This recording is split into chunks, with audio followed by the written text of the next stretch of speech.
Olá, gente! No Papo de Cobra de hoje eu vou atender um pedido que muita gente tem feito.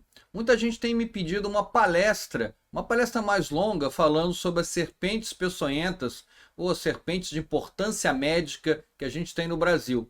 E eu gravei uma live com o pessoal do Instituto Federal de Química de Goiás. E aí eu queria disponibilizar para vocês essa live, que é uma palestra para vocês poderem ter uma ideia geral como são as serpentes de importância médica no Brasil.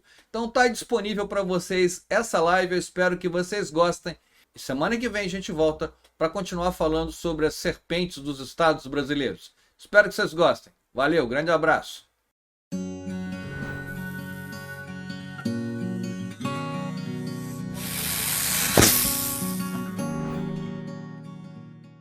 Primeira coisa, eu queria definir alguns conceitos com vocês.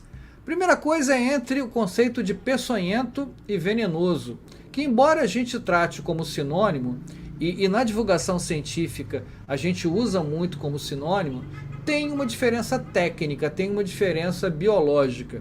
O animal peçonhento é aquele que tem uma substância tóxica e tem alguma condição de inocular essa substância em você ou no animal, né? Por exemplo, o caso das cobras que a gente está tratando aqui, são as presas inoculadoras de veneno, né? As aranhas, você tem as quelíceras, os escorpiões, que também são peçonhentos, você tem o agulhão na ponta da cauda, a abelha, você tem vários animais peçonhentos.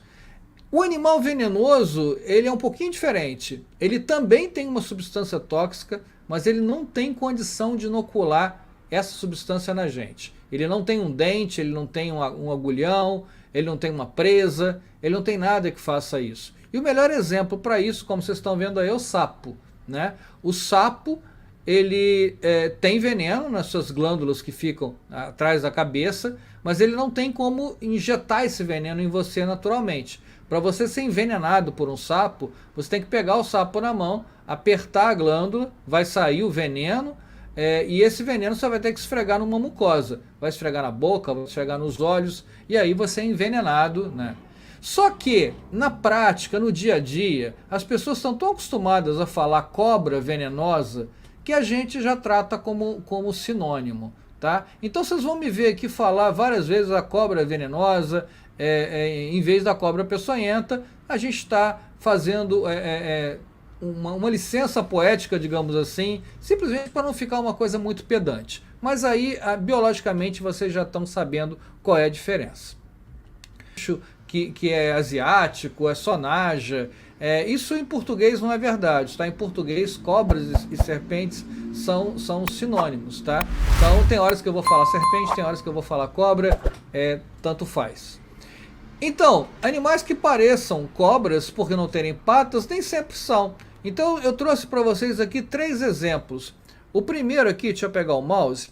O primeiro aqui é uma que a gente chama popularmente de cobra de 2 cabeças, que é um anfisbenídeo, né? Por que 2 cabeças? Porque a cabeça que está aqui é muito parecida com a cauda, né? E as pessoas matam achando que é uma cobra venenosa. Não é nem cobra e nem tem veneno, tá? Então é a chamada cobra de 2 cabeças, que é um parente próximo de um lagarto. Tem lagarto que não tem pata também. Essa aqui é chamada cobra de vidro, que também obviamente não é cobra e também obviamente não é de vidro, né? E as pessoas confundem também com cobra. E também não tem veneno, claro, né? A gente não tem lagarto venenoso no Brasil. E aqui a terceira é uma outra que a gente chama de cobra, né? Que é a cobra cega, que não é nem cobra e nem é um réptil, é um anfíbio, tá? Ou seja, 3 animais de categorias diferentes e que parecem, mas não são, né? E infelizmente todas elas morrem simplesmente por parecerem uma cobra. Então, essa coisa da cobra ou serpente, então como eu falei para vocês, a gente vai usar como sinônimo, né? Aqui vocês estão vendo uma olho de gato, um bicho muito bonito também, e também uma cobra não peçonhenta. Como eu falei para vocês no início, quase 90% das cobras não tem veneno, não faz absolutamente nada. Tem um pequeno grupo que faz a má fama do grupo como um todo, né? E é esse grupo que a gente vai falar hoje. E a primeira pergunta que vem quando a gente está falando em cobra é: como é que eu separo, como é que eu identifico uma cobra venenosa de uma cobra não venenosa, uma cobra peçonhenta de uma cobra não peçonhenta? E o grande problema é que muita gente fala sobre o formato da cabeça, aquela história que a gente ouve até hoje, que cabeça triangular é característica de cobra venenosa. E eu estou mostrando para vocês aqui duas fotos de duas cobras que têm cabeça triangular. Aqui à esquerda eu tenho uma jiboia, repare que a cabeça é bem triangular. E aqui eu tenho um jararacuçu, que também tem a cabeça triangular. Olha lá, os dois com formato triangular. E aí o interessante é o seguinte: se você tirar aqui a pele, a musculatura dessa jiboia e olhar só o crânio dela é triangular, por isso que a cabeça é triangular. Se você faz a mesma coisa aqui com o meu jararacuçu aqui, você vai ver que o crânio dela é retangular. E por que parece triangular? Porque as glândulas de veneno estão aqui, ó, na parte de trás da cabeça. Então você imagina um animal que tem a cabeça retangular e que eu aumento a parte de trás. Vai ficando triangular. Por isso a confusão. Tá? Então, formato de cabeça, triangular ou não tem nada a ver com o fato dela ser venenosa ou não. Tá? Deixa eu voltar aqui. E, só um detalhe. As cobras corais, que a gente vai falar daqui a pouquinho, as corais verdadeiras, que são extremamente venenosas, têm a cabeça redonda e são venenosas. Então, não tem nada a ver. E qual é a característica que ajuda a gente? É a presença desse orifício aqui, que fica entre o olho e a narina, que a gente chama de fosseta loreal. Tá? Cobras que têm fosseta loreal no Brasil são cobras venenosas. As que não têm, não são. Essa é a nossa regra. E como toda regra tem uma exceção, a exceção para essa regra são as cobras corais. Tá? As corais verdadeiras são venenosas, mas não têm fosseta loreal. Então guardem isso. Em vez de quando eu encontrar uma cobra, em vez de eu tentar dar a descrição dela de uma forma geral, a cabeça é triangular, o colorido é assim, é assado, o formato do corpo é assim, nada disso vai me ajudar. Nada disso resolve o meu problema. Eu preciso saber na frente do olho, entre o olho e a narina, eu tenho um orifício, ou seja, eu tenho fosseta loreal ou não. É isso que eu preciso saber. Se eu tenho, ela claramente é uma cobra venenosa. Se eu não tenho, e ela não é uma coral, ela não é uma cobra venenosa, ou se ela não tem importância médica na grande maioria dos casos, e eu vou falar isso com vocês daqui a pouquinho, ok? Vamos por enquanto ficar só com essa ideia da presença ou não da fosseta loreal. E para que serve a fosseta loreal? A fosseta loreal é um órgão termosensor, ela capta calor. Tá? As cobras, de um modo geral, elas enxergam muito mal. Com exceção das cobras que vivem em árvores, que têm uma visão um pouco melhor, a maior parte das cobras não enxerga muito bem. E as venenosas, as que têm fosseta loreal, elas percebem o calor através desse orifício. Então, em vez dela encontrar você pela visão, ela encontra pelo calor que você está emitindo. Tá? Seja você uma pessoa, seja você um animalzinho que ela possa comer. Um ratinho, um coelhinho, alguma coisa assim. Então, nesse caso, é muito importante para a orientação dela ter a fosseta loreal. As que não têm, vão ter que contar simplesmente com o movimento para ela poder perceber, e obviamente elas têm mais dificuldade para isso. Bem, vamos falar um pouquinho agora sobre a dentição das cobras. Como eu falei para vocês, a maior parte das cobras não tem veneno. Tá? Então, elas têm esse tipo de dentição aqui, ó. Vários dentinhos na boca, todos iguaizinhos, mas não tem veneno aqui. Esse grupo aqui vai dar origem a um grupo intermediário, que é um grupo que pode complicar um pouquinho, e esse grupo intermediário separa em dois grandes grupos. As corais verdadeiras, que estão aqui, e aqui as chamadas grandes cobras inoculadoras de veneno, que são três grupos, né? A jararaca, a cascavel e a surucucu. Vou mostrar para vocês em detalhes essa dentição aqui. Vamos começar com a primeira. Deixa eu pegar aqui e voltar. Deixa eu começar primeiro com essas duas que são as mais importantes, aqui as de baixo. Tá? A dentição da coral. Vamos começar a falar da dentição da coral, que é essa aqui. Ó.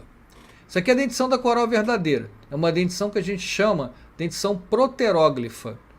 Glifa, essa palavra, esse sufixo aqui, glifa, significa presa.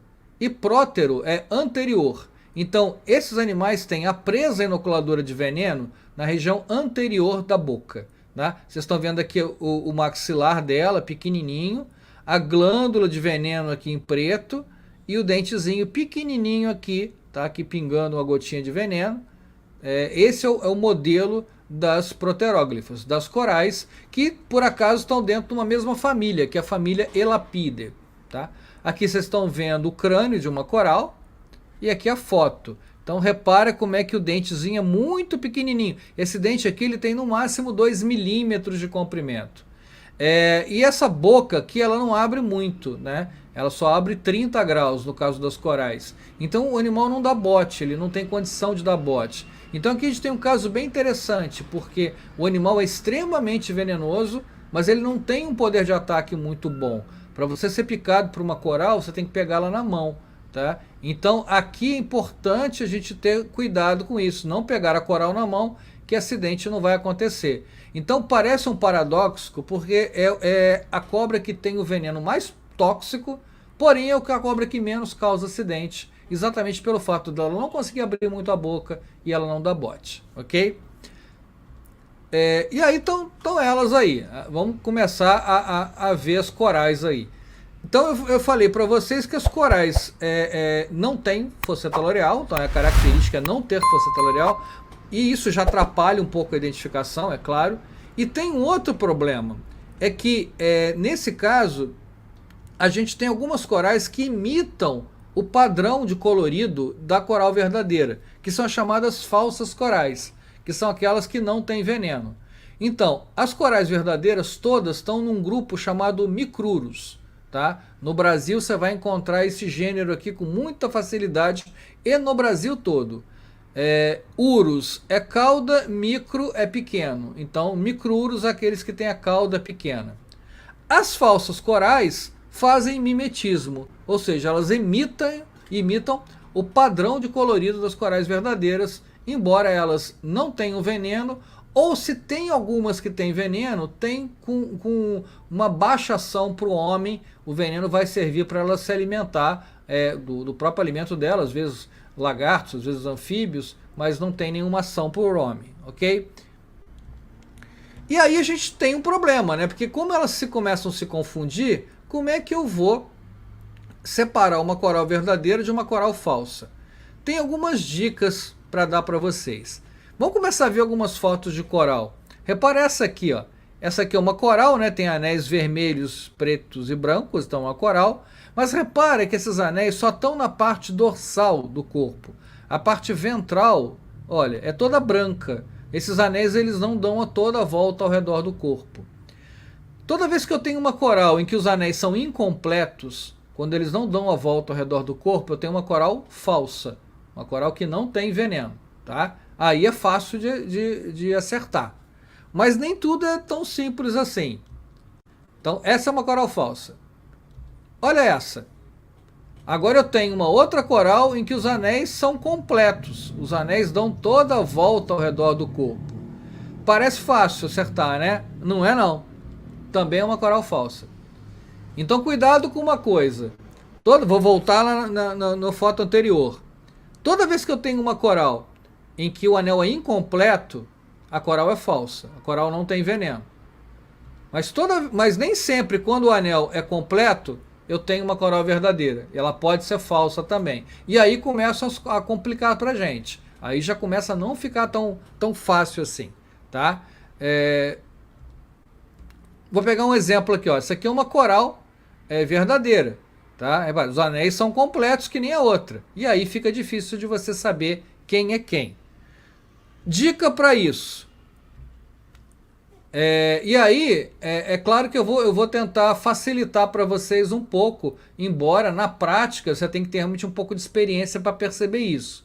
Mas eu vou tentar mostrar uma diferença para vocês, para ver se vocês pegam a diferença entre a verdadeira e a falsa. Olha aqui, repara o tamanho do olho dessa coral da esquerda em relação à cabeça do bicho e compara esse olho aqui em relação à cabeça desse animal.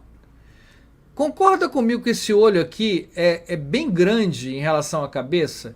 E é tão grande que, peraí, se eu tentasse colocar um segundo olho aqui, ó, nesse espaço entre o olho e a boca, não dá. Esse espaço é bem pequenininho, porque esse olho aqui é muito grande.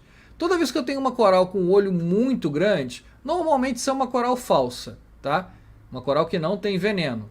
A coral verdadeira, ela tem o olho mais reduzido, ela é um olho pequenininho. Tanto é que se eu tentar colocar um outro olho aqui, ó, cabe. Tá vendo? Esse espaço aqui é grande o suficiente para caber um outro olho, teoricamente, aqui, tá? Então, normalmente, isso não é uma regra 100% segura, mas é uma regra que ajuda bastante em muitos casos. Quando o olho é maior, eu tenho uma coral falsa. Quando o olho é reduzido, eu tenho uma coral verdadeira, uma coral que tem veneno. Mas Cláudio, é fácil ver isso? Não, não é simples. Você precisa de muita prática com isso. Então, qual é o conselho? Viu uma coral, uma cobra com padrão de coral, não coloque a mão. Considere como sendo verdadeira, porque aí você não vai ter acidente, ok? Olha aqui, o tamanho do olho, vamos comparar, e o tamanho do olho pequenininho. Então, só para ficar claro para vocês. Temos exceções, claro, também. Eu tenho uma falsa coral que tem o olho pequenininho. Olha aqui, ó, olha o tamanho do olho. Muito pequenininho. E é uma falsa coral, né, que vai ocorrer principalmente na região norte. Tá? É uma espécie chamada Anilius citali. Né? É uma exceção. Então repare que toda regra sempre vai aparecer uma exceção. E essa do tamanho do olho é uma regra muito boa, mas não é infalível. Tá? Tem sempre um detalhezinho. Como é que eu não tenho forma de errar? É um jeito que eu não vou ter como pegar, né? Porque a única diferença clara entre as duas é a dentição. É esse dentezinho inoculador de veneno que a coral verdadeira tem na frente e que a falsa não tem, né? Mas obviamente eu não vou abrir a boca do bicho para ver isso. Então, de novo, tomem sempre cuidado com corais para não causar nenhum tipo de acidente, ok? Então, sempre cuidado com qualquer tipo de animal que tenha esse colorido. E aí, muita gente também fala assim, vamos ver o colorido no corpo, o número de anéis. Tem uma gente que fala, se o anel preto toca no anel branco é verdadeira, se não toca não é. Não é verdade isso também. Olha a quantidade de coral verdadeira que eu tenho no Brasil e olha a variação de colorido. Repara que tem coral que não tem nem vermelho. Olha essas espécies aqui, ó. Praticamente o corpo inteiro é preto.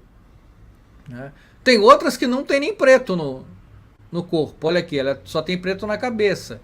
Tudo isso aqui é coral que existe no Brasil e tudo isso é coral verdadeira. Então, o colorido também não ajuda a gente, ok? E as falsas? Também tem variação de colorido. Olha lá.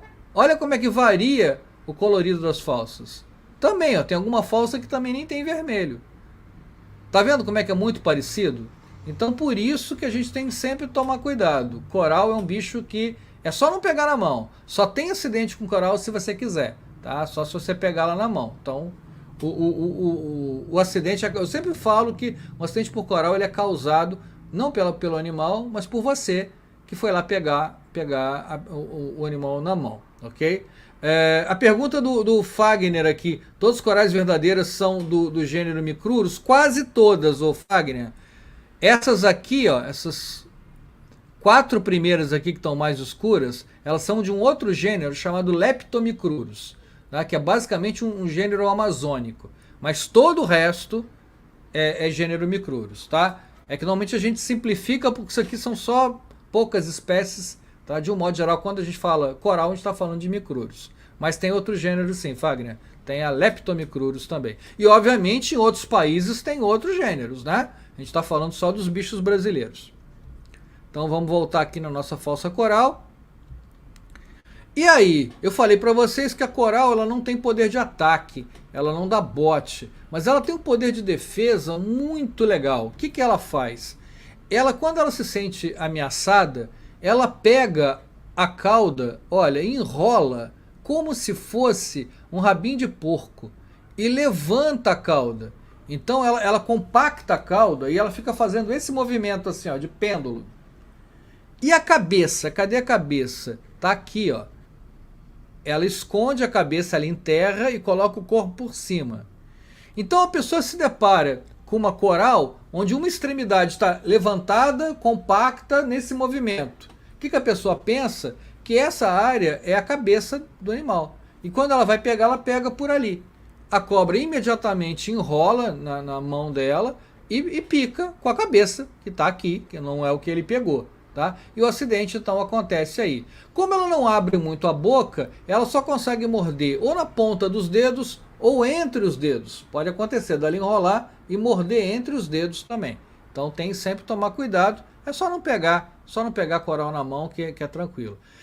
Tem várias lendas sobre coral, eu vou deixar porque eu sei que depois as perguntas vão começar a aparecer. Tem gente que fala que a coral tem um espinho na cauda que envenena. Tudo isso é bobagem, tá? Não tem muita lenda. Né? Dá pra gente fazer um dia, bater papo só sobre lenda de cobra, que é muita coisa. Tá? Eu sei que daqui a pouco vai ter perguntas sobre isso, eu vou deixar. E aqui vocês estão vendo, olha, o crânio de uma coral. Aqui em cima, ó, isso aqui é o crânio de uma coral. Olha o dentezinho aqui da coral. Tem 2 milímetros de comprimento. Aí eu coloquei para vocês embaixo, no mesmo aumento, um dente de jararaca. Olha a diferença. O dente da coral tem 2 milímetros de comprimento. O da jararaca tem 2 centímetros de comprimento. Tá vendo como é que é? É enorme. Então, essa é a diferença de você ser picado por uma coral ou ser picado por uma jararaca ou uma cascavel, algum animal que tem um dente muito maior.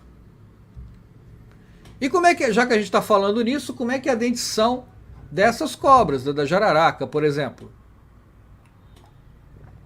É uma dentição chamada solenóglifa e ocorre na família da jararaca, da cascavel, que é a família Viperidae, tá? Então olha a diferença. Eu tenho um dente muito maior e ligado a esse ossinho, que é o mesmo que tinha lá na minha coral, que é a maxila, só que aquela maxila lá era fixa. Aqui, se a maxila for fixa, o dente é tão grande que na hora que a cobra fecha a boca, se essa maxila fosse fixa, a cobra se morderia, ela não conseguiria fechar a boca, tá vendo? Então o que acontece? A maxila roda, ela tem uma rotação aqui e o dente fica assim quando ela fecha a boca, ó, paralelo ao céu da boca. Tá aqui a glândula de veneno em preto para vocês verem. E aqui vai aparecer o que? O veneno vai passar por dentro do dente e vai sair lá fora. Na coral não era assim. Na coral ele só escorria pelo dente porque o dente era pequenininho. Aqui eu tenho um dente maior, né? E aí vocês estão vendo aqui, ó, o esqueleto, olha o tamanho do dente. E aqui na foto também o tamanho do dente. Tá? Por isso é uma dentição solenóglifa. Soleno é canal. Então é presa, né? A gente já viu que glifo é presa na forma de canal. Ok? E quem são os viperídeos, né? Quem são as cobras que causam acidente? O primeiro grupo é o grupo da jararaca, que é um grupo que a gente chama das bótrops, tá? Onde você vai encontrar bótrops no Brasil inteiro, várias espécies. Eu vou mostrar só algumas para vocês, tá? Acho que a mais conhecida delas é a bótrops jararaca, que é um bicho que vai ocorrer do sul da Bahia ao norte do Rio Grande do Sul. Essa área que está escura aqui, ó, toda, tá? Essa é a bótrops jararaca, que é um animal que entra nas residências, porque ela se adapta muito bem às áreas desmatadas e às áreas urbanas e periurbanas. Então esses bichos entram na casa das pessoas com muita facilidade. Querendo pegar a pessoa? Não. Procurando roedores que estão lá, normalmente porque a gente descarta o nosso lixo de uma forma muito ruim. Né? Então o nosso lixo fica à mostra, aparecem os ratos que estão atrás do lixo e aparecem as cobras que estão atrás dos ratos. É por isso que acontece. Então a bótrops jararaca talvez seja mais conhecida no Brasil e ela pode chegar até 1,5 m de comprimento, embora a maioria delas esteja na faixa de 1 metro até um pouco menos. Tá? Não é um bicho tão grande assim. Maior do que a jararaca é o jararacuçu, que é uma outra espécie que tem uma área mais reduzida. Ó, repare que ela já está aqui também um pouco na Bahia, mas não vai tanto, ela vai entrando aqui mais para o centro-oeste, tá vendo? Já está pegando aqui um pouco do Mato Grosso do Sul, aqui um pouco do Paraná também, São Paulo, Rio, Espírito Santo, essa área aqui litorânea também.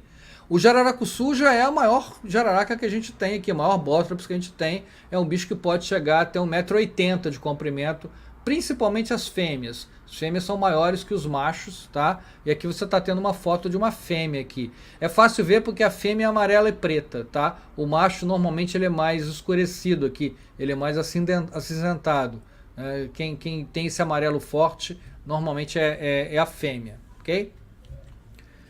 Outra bótrops que as pessoas conhecem muito também, principalmente também sudeste e basicamente sul do Brasil, né? Embora entre também no centro-oeste, que é a chamada Botrops alternatus, que vocês conhecem com o nome de urutu cruzeiro, ou o pessoal do Rio Grande do Sul conhece pelo nome de cruzeira, né? E aí também tem vários crendices sobre isso. A característica da urutu cruzeiro, para vocês verem, é essas manchas aqui, ó, que parece aqueles ganchos de telefone antigos que tinha, aqueles telefones pretos, né?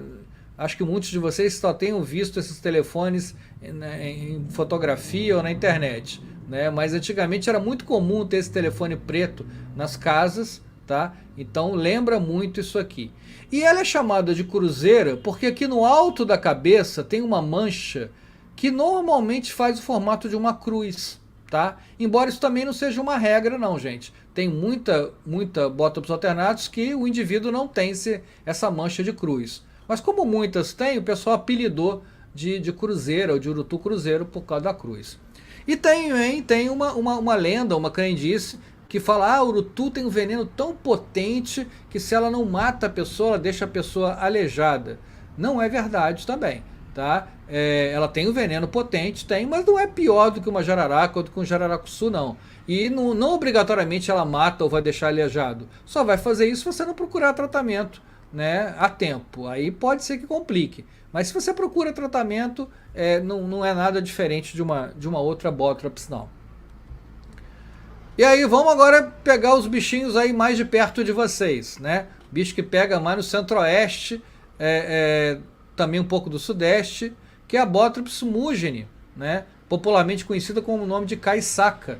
É outra cobra que também está envolvida aí nos acidentes zoofídicos. A gente tem 30 mil acidentes zoofídicos no Brasil por ano, é muita coisa. E nessa região do Brasil Central, a Botrops mugine é a principal responsável por esses acidentes, tá?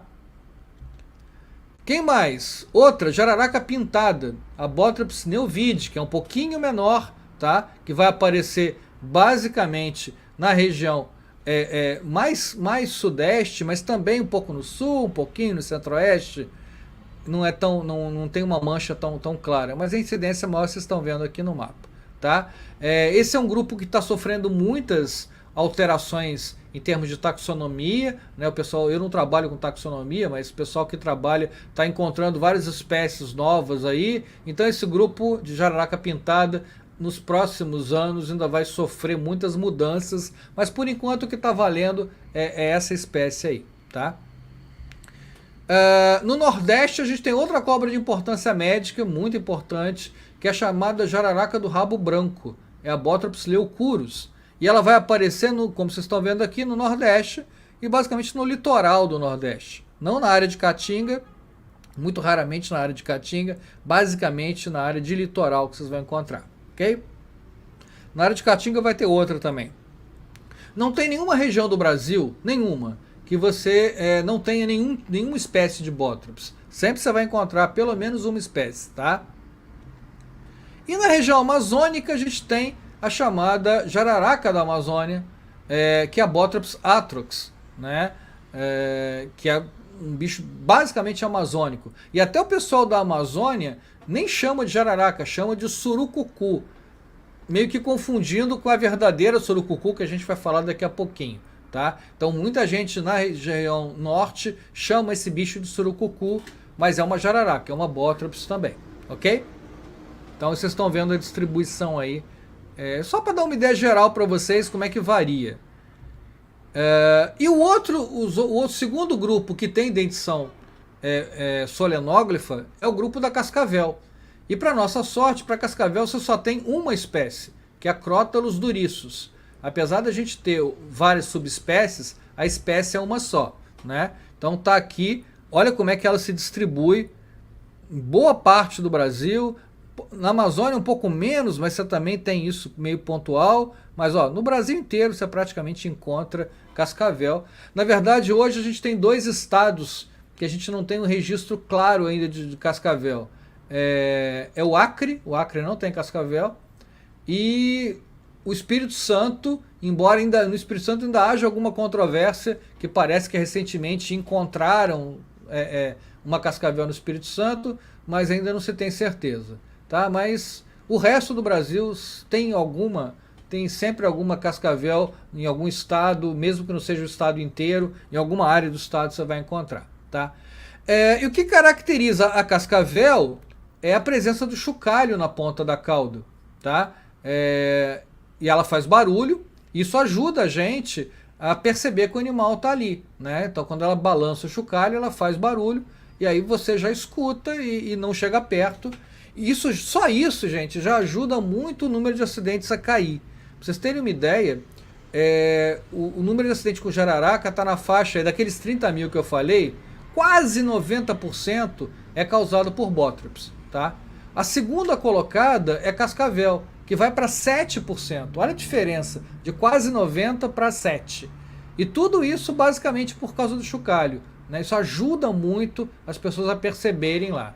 E o chocalho tem várias histórias, várias lendas, desde o tamanho do chocalho tá ligado à idade da cobra, ou até crendices de o pó do chocalho é um afrodisíaco. Tem muita coisa. Eu vou recomendar para vocês, para quem está interessado em saber mais sobre chocalho de cascavel, tem um canal no YouTube, que é um canal que certamente a maior parte de vocês conhece, que é o Manual do Mundo, do meu querido amigo Iberê Tenório.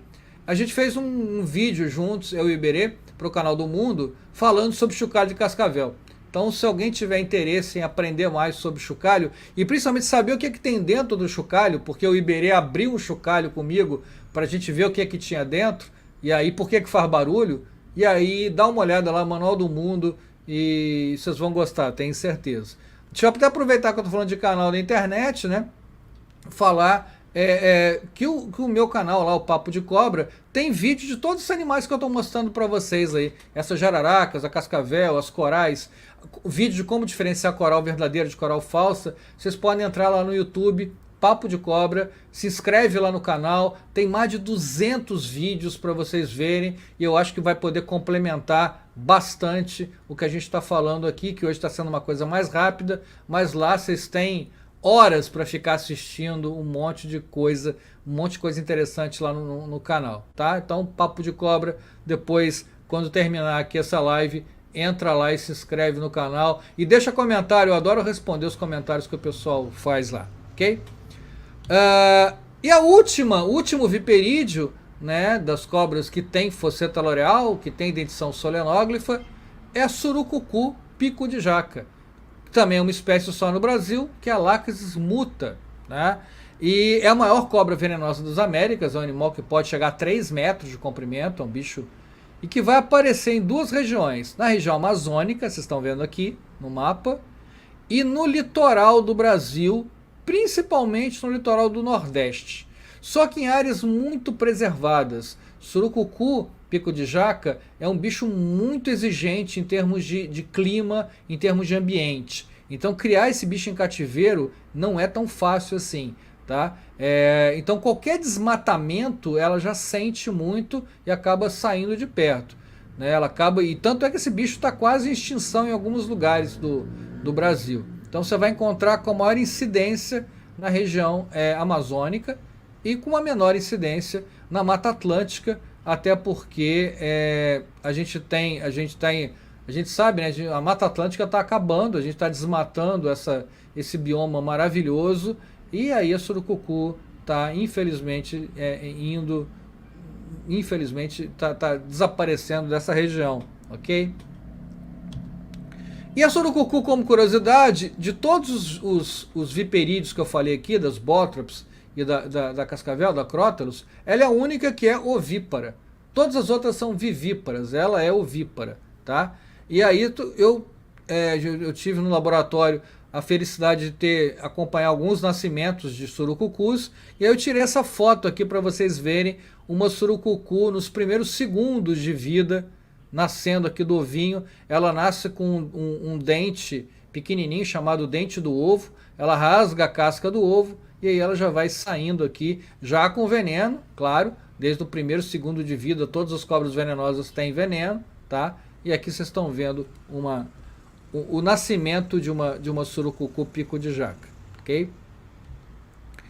E aí, eu mostrei para vocês as duas dentições que têm problemas de acidente, né? Mas tem uma dentição intermediária, que é daquelas 4 que eu mostrei para vocês, que eu propositalmente pulei, de duas famílias. Uma família chamada Colubridae e outra chamada Dipsadidae. O que acontece? Essa dentição, que é a dentição opistóglifa, então glifa, a gente já falou, presa, opisto é atrás, ela tem um dente aumentado, 1 ou 2 dentes aumentados na parte de trás da boca. Olha aqui e aqui também, ó. Ok? O que acontece? Ela tem uma glândula salivar que lança uma saliva tóxica, que serve para quê? Para matar o que ela come. E o que ela come? Basicamente anfíbios e lagartos, tá? De um modo geral é isso que ela come. Então essa saliva tóxica mata esses animais pequenininhos. E com a gente, se eu pego uma cobra dessa, né, e coloco na mão e ela me morde, o que pode acontecer? Na maior parte dos casos não acontece nada. Dá uma dor leve e talvez um inchaço. Só que algumas espécies, particularmente 2 espécies, já tem registro de pessoas que eram extremamente alérgicas a esse veneno, né, vamos chamar veneno aí, entre aspas, e pode causar acidente, tá? Que são basicamente as cobras verdes.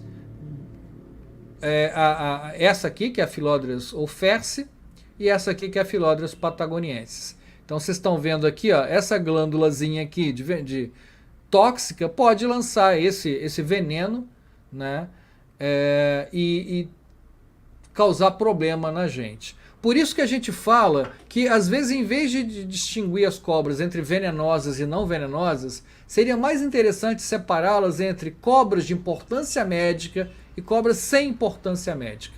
Talvez seja a categoria a forma mais fácil de eu poder distinguir isso. Porque, teoricamente, essa cobra aqui, como não tem fossa talarial e não é coral, ela não deveria ser classificada como uma cobra venenosa.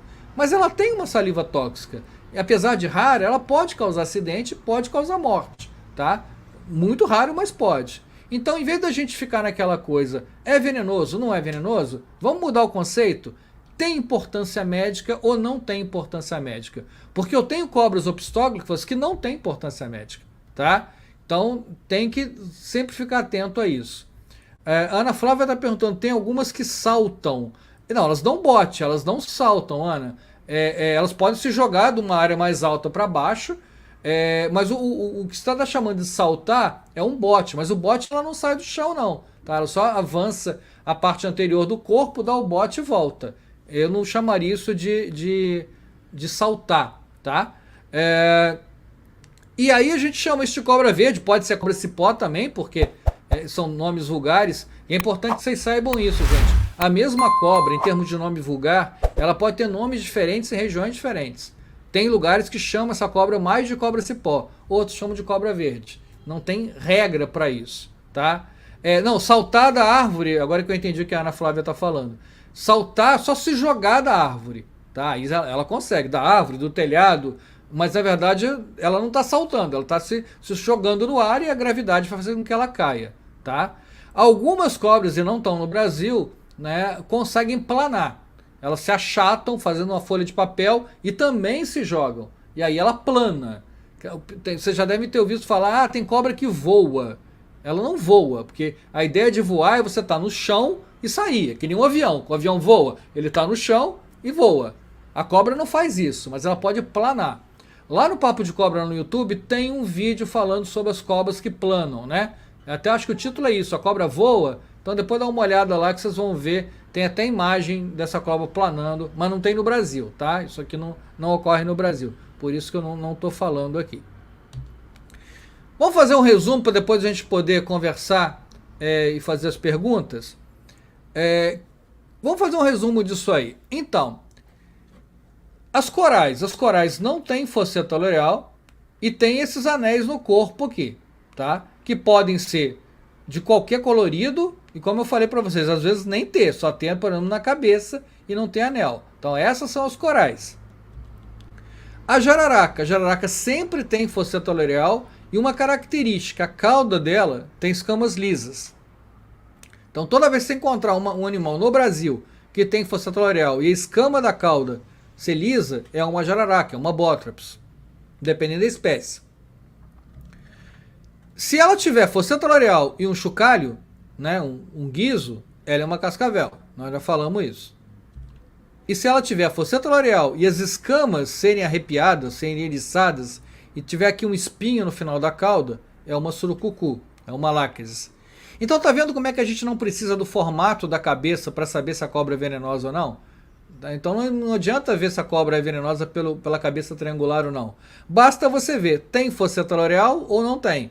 E como é que termina as escamas da cauda. Duas características a gente não só define se é venenosa ou não, como que cobra é, porque a partir desses 4 grupos, né, as 3, jararaca, cascavel e surucucu, eu tenho soro para as 3, e o soro é específico, né? Cada grupo recebe um soro para o tratamento, e o 4º soro é o soro para coral, né? Que aí não tem fosseta loreal, a ideia é essa, ok?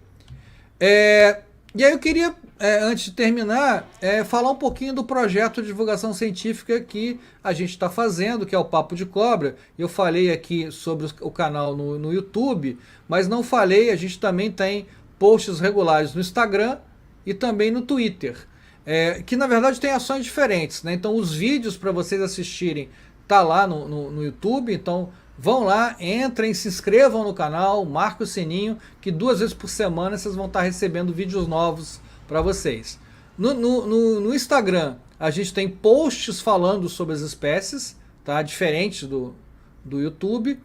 E no Twitter é pra gente bater papo, né? Twitter é pra gente conversar, ver as notícias que estão aparecendo sobre cobra, tirar dúvida de vocês. O Twitter é o ponto que eu tenho para conversar com vocês diariamente. Tem uma galera enorme lá. A gente está agora com 35 mil pessoas lá no Twitter. E quem tem Twitter aí, se inscreve lá. E é fácil porque tudo é papo de cobra, então não tem como vocês se enganarem. Além disso, tem o site, que para variar também chama Papo de Cobra, né? O www.papodecobra.com.br. E lá tem um monte de matéria, tem arquivo, tem artigo científico, tem muita coisa lá, mas o principal que tem lá, tem a lista dos polos de atendimento para quem for picado de cobra. Os hospitais no Brasil inteiro, aonde tem soro, tem lá também. Então vocês podem acessar o site também para ficar por dentro. A ideia que a gente teve de tentar distribuir informações para vocês da melhor forma possível e para todas as áreas. Então, material não falta para vocês aprenderem. Beleza?